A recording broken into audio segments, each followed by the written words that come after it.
உலகத்துக்கே அள்ளி கொடுத்த ராமர் அனுமன் கிட்ட மட்டும் வந்து உன் முன்னாடி நான் ஒரு ஏழைன்னு சொல்லி கதறி அழுதார்னு சொன்னா நம்புவீங்களா? இதுக்கு பின்னால இருக்கிற காரணம் கல்லையும் கரைய வைக்கும். ராவணனை அழிச்சிட்டு அயோத்தி திரும்பின ராமர் தனக்கு உதவி செஞ்ச எல்லாருக்கும் வரிசையா பரிசு கொடுத்தாரு. சுக்ரீவனுக்கு மாலை, அங்கதனுக்கு தோள்வளை, விபீஷணனுக்கு அரசன் எல்லாம் கொடுத்தாரு. ஆனா ஒரு ஓரமா கைகட்டி வாய்ப்பொத்தி நின்ன அனுமனை ராமர் கண்டுக்கவே இல்லை. இத பார்த்த சீதைக்கே பொறுக்கல.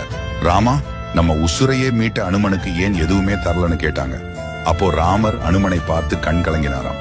அழுதுகிட்டே ராமர் சொன்ன வார்த்தை சபையையே அதிர வச்சது. அனுமனே, மத்தவங்க எல்லாரும் என் மேல இருக்கிற பாசத்துல உதவி செஞ்சாங்க.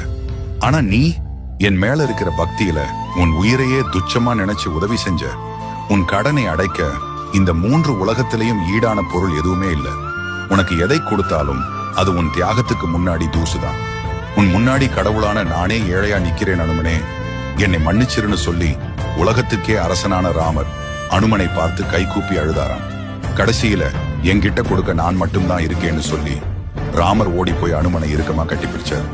கடவுளே தன் பக்தனுக்கு முன்னாடி தோத்து போன தருணம் அது. ராமரோட இந்த நன்றி உணர்வு உங்களுக்கு பிடிச்சிருந்தா மறக்காம ஜெய் ஸ்ரீராம்னு கமெண்ட் பண்ணுங்க. இது போன்ற நெகிழ்ச்சியான கதைகளுக்கு மறக்காம சப்ஸ்கிரைப் பண்ணுங்க.